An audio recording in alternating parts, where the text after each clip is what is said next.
Hello, everybody. Welcome back. Today, we're looking at a scenario where the Russian Empire comes back today. Well, if you didn't already know, this is the Russian Empire. Very big. Very, very big. They are obviously the Russian Empire, so the capital will be in Moscow. This is the largest Russia has ever been territorially. And at one point, they even owned um, Alaska. If you didn't know that, I'm pretty sure you did, though. Sorry, 1 second. The microphone just got tangled. Anyway, lovely. We're back. So, if you haven't already seen this channel, we like to make wars and expansion to these empires. So, that's exactly what we're going to be doing today with Russia.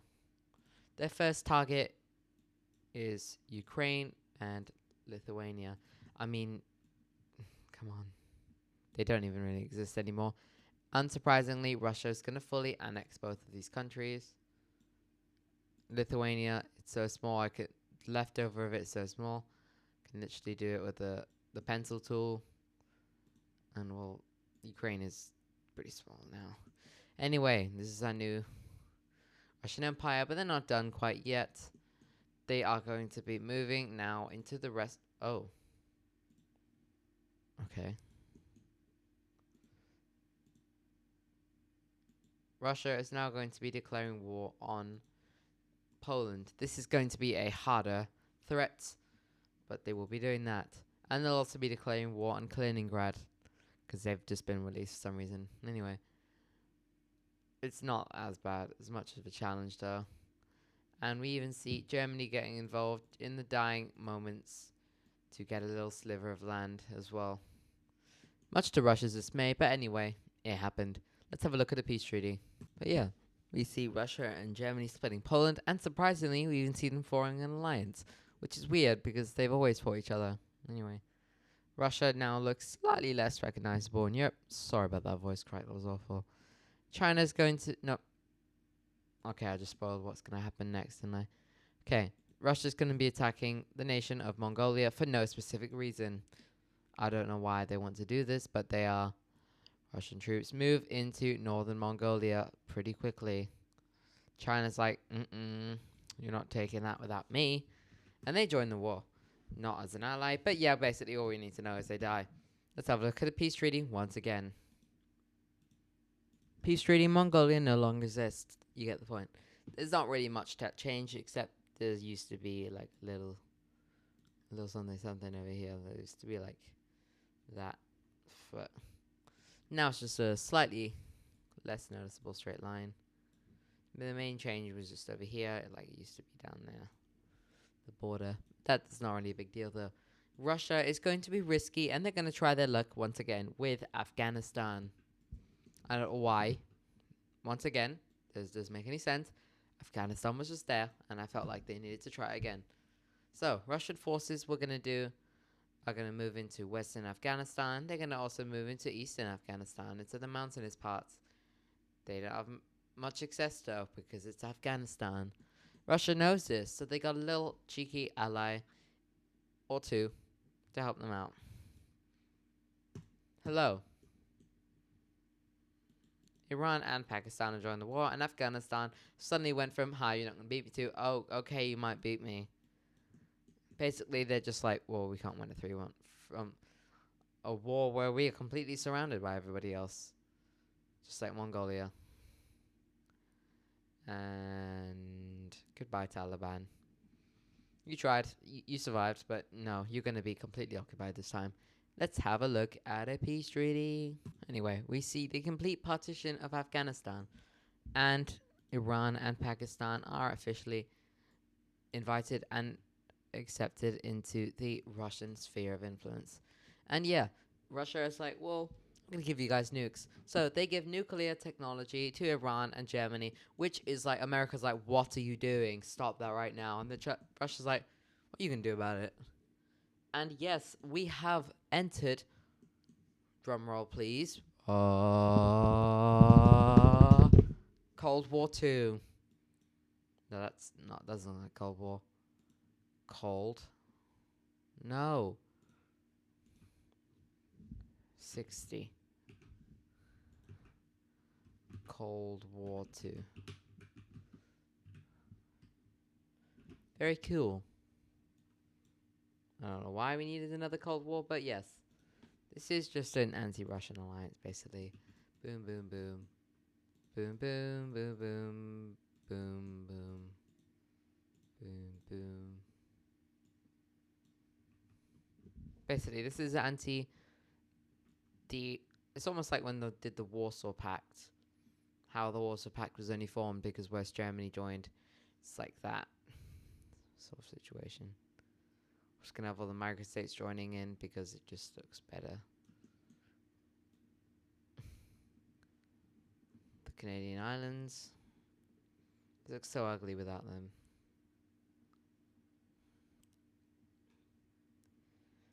And yep.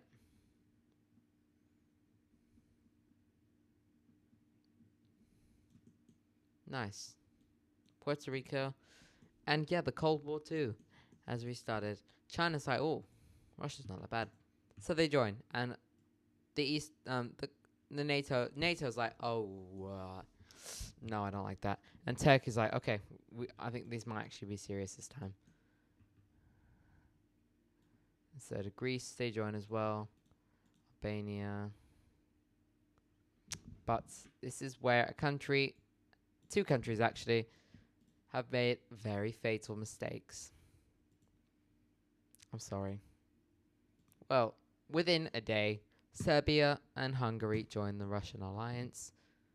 And Europe's like, Hungary, you betrayed us. And they're not done yet. They haven't just betrayed them. They have gone on an expansionist conquest because how lovely jubbly is that? Bosnia, Croatia, Montenegro, Macedonia. Because they hadn't joined yet, they were in the application stage. They can't do anything about this, NATO. Romania, Bulgaria quickly speed up, as well as all these guys in here. But for now, there's nothing they can do. There's nothing we can do. And that's unfortunate because these guys get absolutely steamrolled. Like, I'm not even lying. It's crazy how fast they're going. Anyway, let's have a look at the peace treaty, which we're going to do on camera. Serbia is... Croatia... Hungary is going to annex all of this land here. Basically, they're just going to annex all of Croatia. Meanwhile, Serbia is going to get everything else. Because they've done more. But Hungary gets a coastline, so they're happy. So does Serbia, though, so... And in exchange, because Serbia's like, well, you did get, like, a lot more land than I did. So Serbia gives the northern part of Vojvodina to Hungary. And Hungary is very happy about that, because there's a lot of Hungarians here. And they're like, thank you. Serbia's like, you're welcome. And then they say to the people, because they're like, why did we give that away? They're like, well, we just gained all of that, so it's, like, it's okay. And they do a few small border adjustments until they eventually... agree on something looking like this. Nice, this is our new thing. And yes, they will join and also be given nuclear technology. So NATO begins doing this, and before you know it, we're going to have a new nuclear layer. How fun.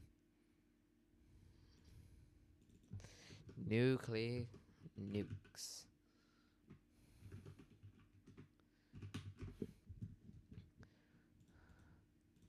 So, let's pick a shape. If they have a green, they've got a nuke.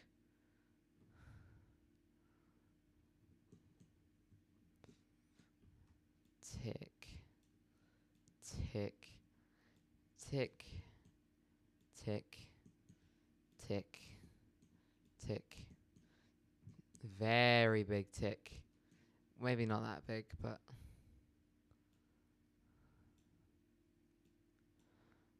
tick. Very big tick. Small tick. And also Sweden. Iran. And finally Pakistan. Very cool. This is how many countries in the world have nukes. And yeah, this is not good.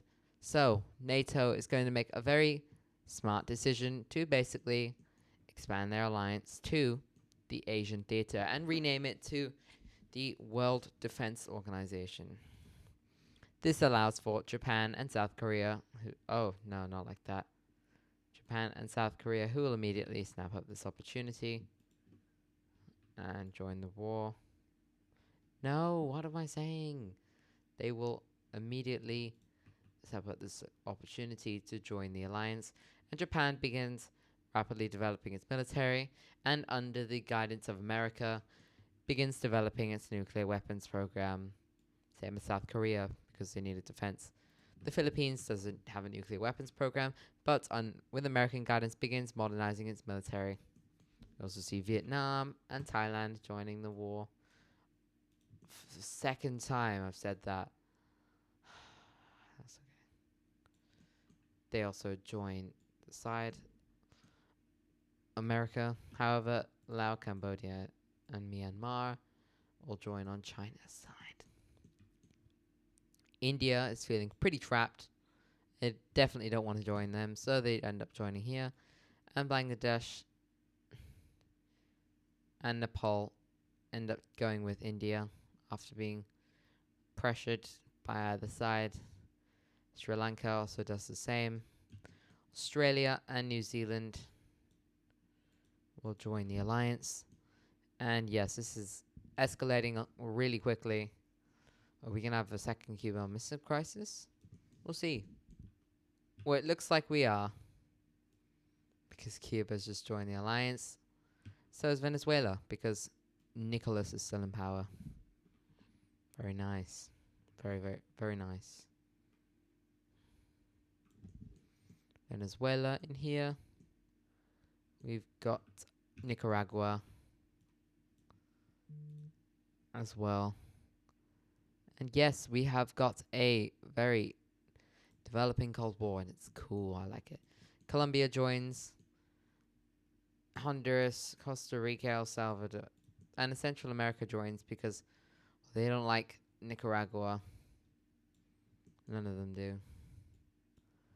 Dominican Republic joins, and Haiti joins China, who get a lot of economic aid and eventually are able to develop their country, put down the rebels, and begin a path towards prosperity.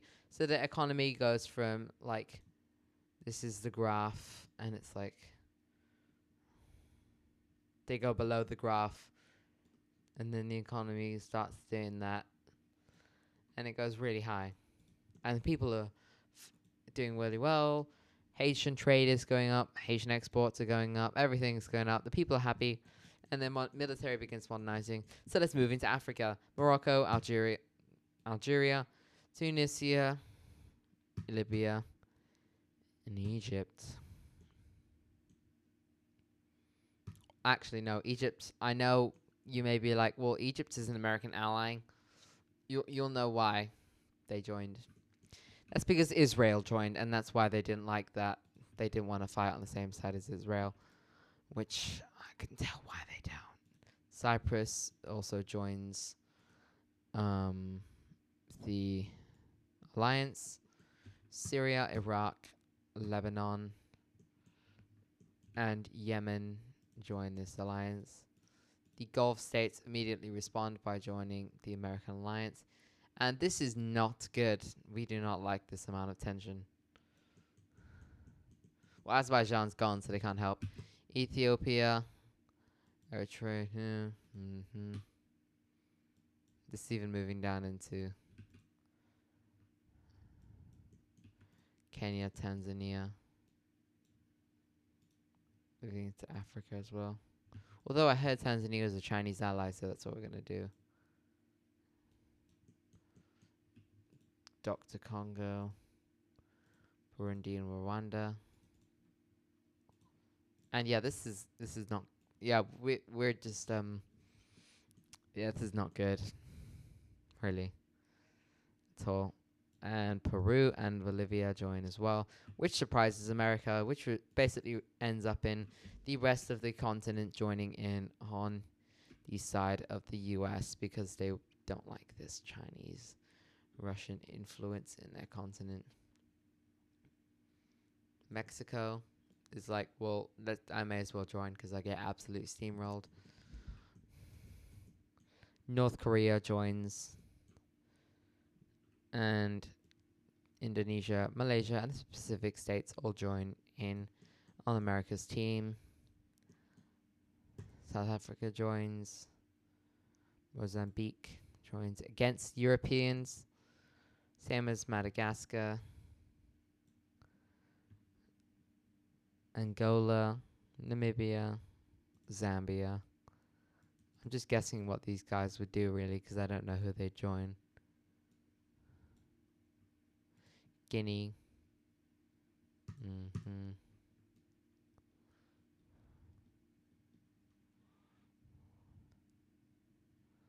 Yeah, well, we've just filled in the entire world, except for the two neutral nations. But they're going to be forced to make a decision, so they both decide. And yeah, this is quite a large Cold War, if you say so. Well, especially since every single country in the world, including Switzerland and what's it called, Bhutan, are involved. So literally, one thing happens in like buddy Comoros or Lake Malawi or Lake Titicaca or just the village of like Batman in Turkey, and then the whole world goes to war. It's quite extreme, isn't it?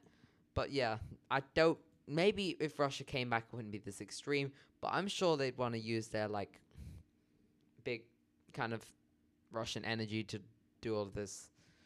Big Russian bear energy to do all of this. Anyway, of course, we're not going to go all this way with all the alliances and not have a war. So, well then, this time has come.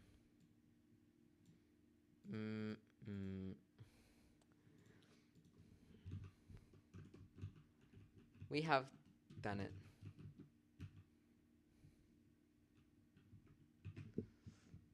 We have officially reached World War III, and the world is not doing too good. Anyway. Well, boom. Boom.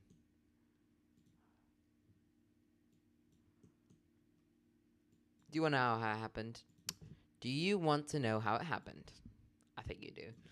Basically, there was a crisis. Guess where it is? Guess one of a very volatile region of the world. There's actually quite a lot, but guess a few. Well, there was one crisis, and guess where it started? No, we're not doing that. India and Pakistan. Good job, guys. You just started World War III. I hope you're happy with yourself, both of you. Anyway, so there was crisis on the border. They evolved to fighting on all of the borders between Myanmar, China, Pakistan, and all of India. And then it evolved to Israel, Palestine, the Middle East, Turkey, Russia. All of these guys fighting on South Korea and North Korea's border, fighting in Africa between some rivals, between Ethiopia and Sudan, Ethiopia, Somalia, South guys, and okay, basically they didn't want to fight anymore. And then the red team pulled the trigger, and they were the first to get involved. So this is going to be a very fun end to the video. I hope you guys are ready for it. Get some popcorn, get whatever you need to do. Just sit back, relax, and watch some World War III. World War II too. Both teams are ready for this. However, the red team was even more ready for this as they absolutely demolished Romania. Moving in, this is most of the Russian military. They move into Bulgaria and they start an offensive into Greece, which goes well, capturing this part of Thrace. However, Turkey is pretty strong and they have nukes now, so they're able to push back here.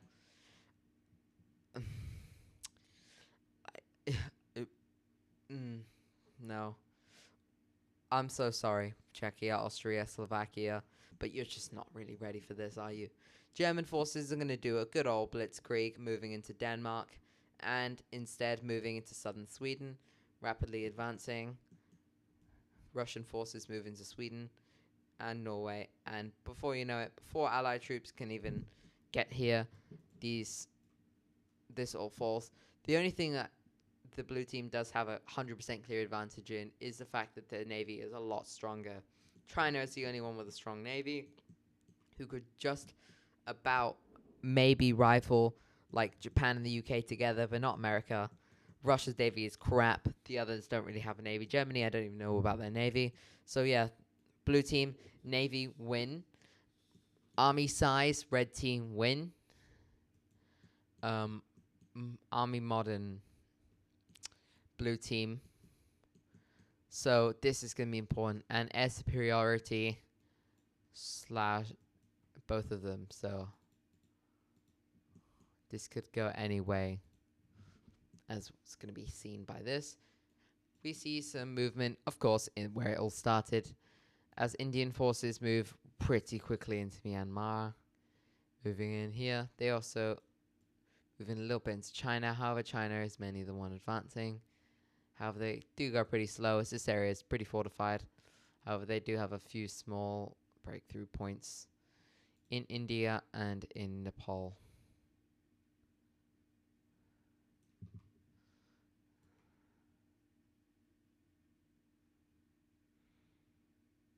Pakistan moves into Kashmir. However, India holds firm. Pakistani forces also move into this little point here. However, Indian forces move into the Sindh region here and into Punjab as well, pushing up right next to Lahore. That's what we've got so far. Ethiopian forces and Kenyan forces will absolutely destroy Somalia. There's no way that they can even get any troops over here. So, Somalia, you were kind of stupid for joining this war, but they did anyway. Saudi and Oman, as well as Ethiopian troops from a landing, will be able to quickly eliminate Yemen. Push into Eritrea is made, pushing up to around here before they are stopped by advancing Egyptian forces. Forces from Ethiopia move into Sudan along the area where the dam is, just to protect it. Meanwhile, Sudanese forces move in from south. Actually, what am I doing here? That's better. This makes a lot more sense, because why would they fight on the same team? They don't like each other still. Sudanese forces move into South Sudan, capturing this entire western region like so, and moving close up to the Ethiopian border.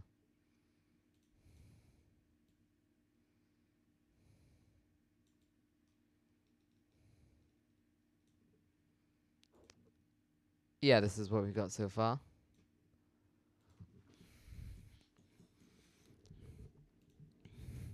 Forces from the Congo and Cameroon absolutely destroy Central African Republic and Chad, as they are both eliminated before anyone can even respond. Guinea is gone. All these guys are gone down here.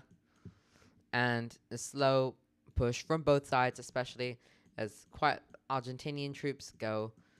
Quite a few South American troops move into the center of Africa here, into the Congo. South Africa is like, we can handle this on our own. So South Africa, Botswana, Zimbabwe, and the micro-states of Africa will move into these countries down here. They're able to capture all of Namibia pretty quickly. Oh my. The Congo moves into northern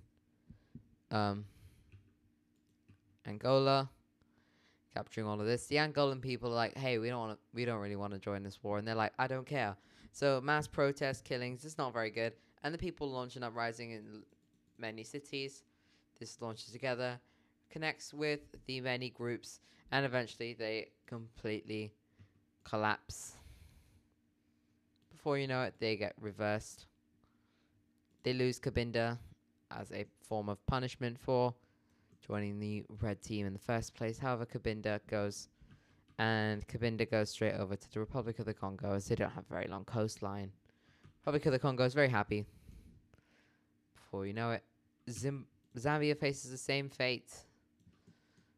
Forces move into Mozambique, and it doesn't go pretty well here. British and American and French naval forces stationed around here, and then make a few landings on both sides of Madagascar, moving straight in to capture the capital city. And the country surrenders, as they never really wanted to fight the war. They were just forced to pick a side. Tanzania's like, oh.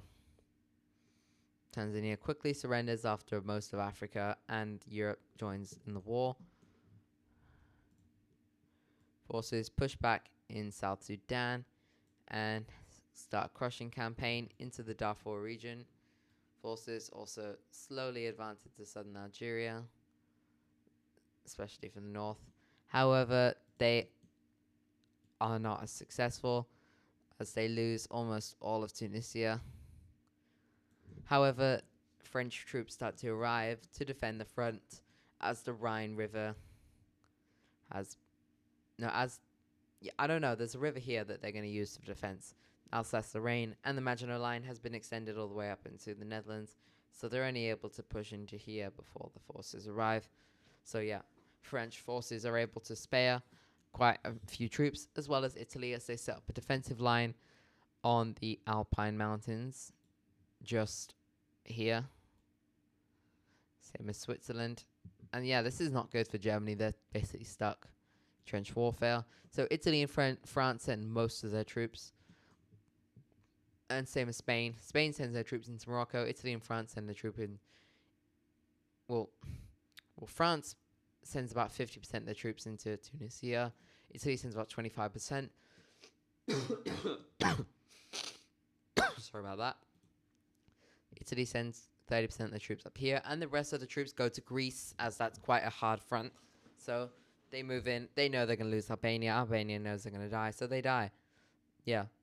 Greece has to retreat all the way back to here, this line, where they set up a big defensive line, which is heavily fortified with Italian troops, who just keep crossing the strait to fortify and send supplies, which is going pretty well.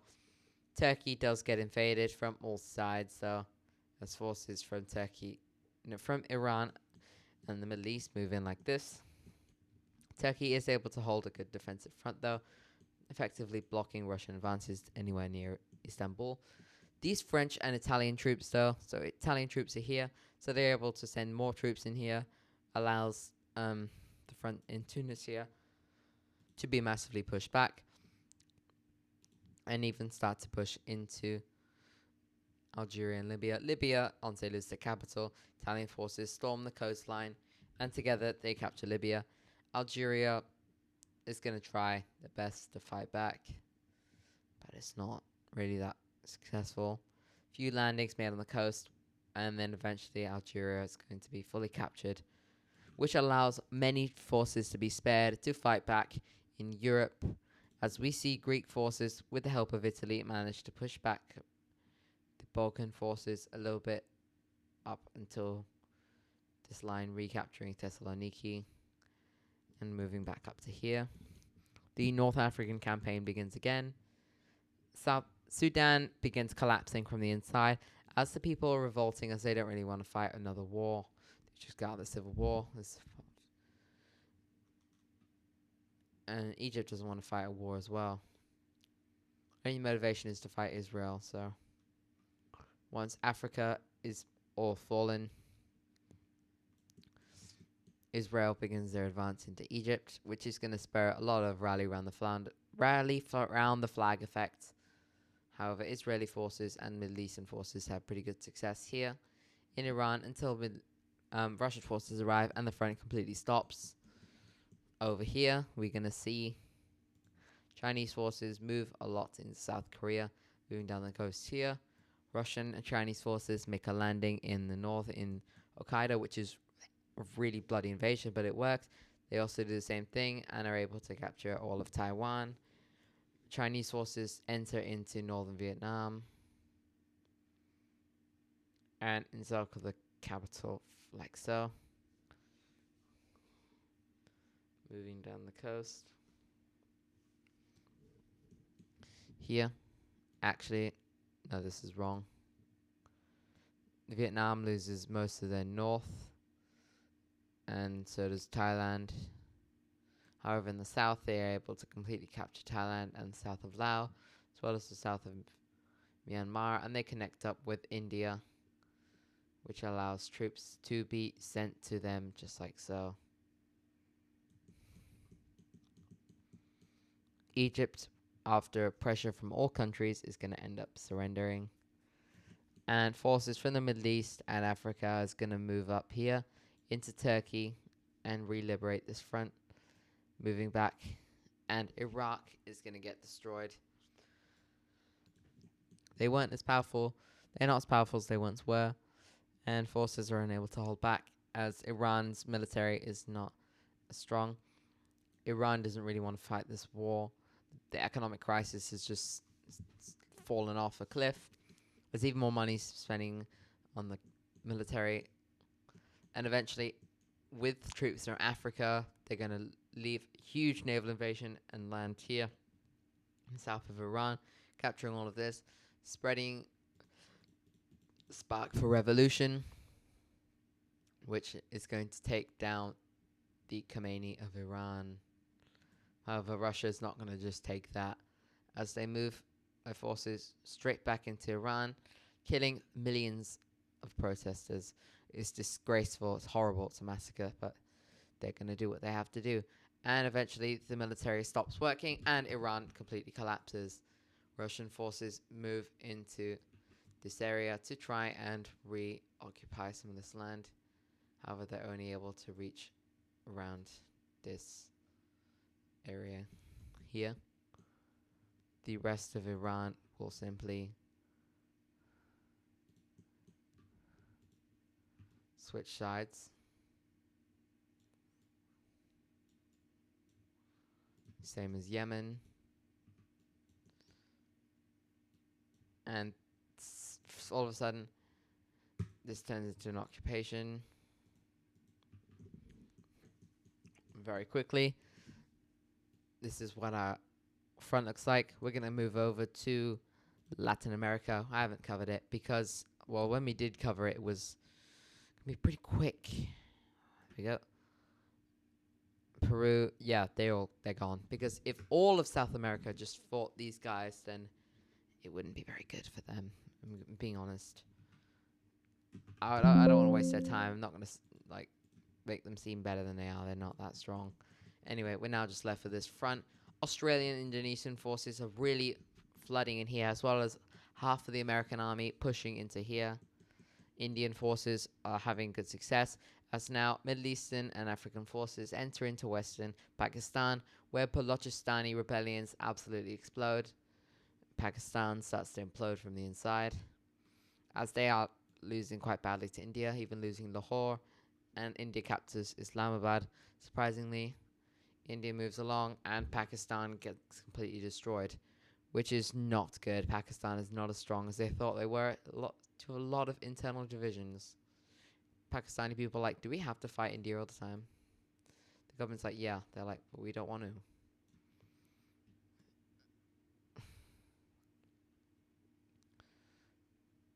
The forces from Russia are being pushed back in this region, especially in Kurdistan as well, and northern Iran.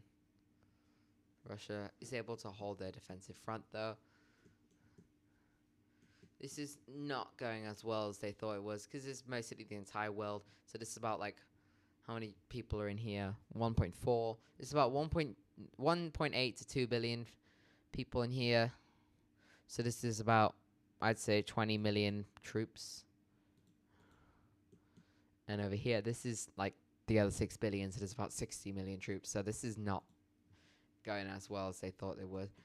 And you can, as we can see, as the European front starts to collapse, Germany is unable to hold the sheer amount of troops because Italy, France, Spain, the Netherlands, Belgium, Portugal, and half of America's army, as well as quite a lot of Central America and Latin America and North Africa, all with their troops in here. Their entire country is not going to do well. Germany revolts as they never wanted to do this again. Germany is collapsing, and the Soviet Union is like, why do you have to be so bloody weak? They're basically doing it like in Italy from World War II. They switch sides and join the alliance. However, Russian forces still maintain their control over the east, creating a sort of east-west Germany divide again. Right in the center, however, it's slightly less. America sends most of their forces to Scotland, and France as well, and Spain and Morocco, all of them send their forces to Scotland. where they launch a huge attack from Inverness, Aberdeen, Edinburgh, Newcastle. All these guys, they move straight up and they go towards Norway, Bergen, and Trondheim. The main one is in Bergen, having a lot of success. Trondheim as well, as the local people are very welcoming and actually open up in arms with an extra 100,000 troops joining the ranks. Denmark gets liberated, and this is not going too well, as now even Stockholm gets liberated. Tensions inside Russia are growing as people don't want the monarchy. They didn't want the monarchy in the first place since 1914. But now, as the first attack into Russia begins, people inside start to revolt. As remember, this Russia has even more other groups now. They have more Poles, more, like, they have Afghanis and everything. So the Afghanis are going to begin to rebel as well in Russia. The Caucasians rebel, Ukraine rebels, Poland rebels, the Baltics rebel, Belarus rebels, Karelia rebels, all these guys rebel in here, Central Asia. Yeah, Russia's like, oh no, please stop, no. Oh, this is not going too well. As the Caucasian front is where they suffer the most loss, getting pushed back all the way to the Caucasian mountains and losing this entire front, which was pretty handy for them, but no longer do they have control of it. They lose most of their forces in Iran, however, they're still able to control this bit here. More forces move into Central Asia from India, rolling in to here.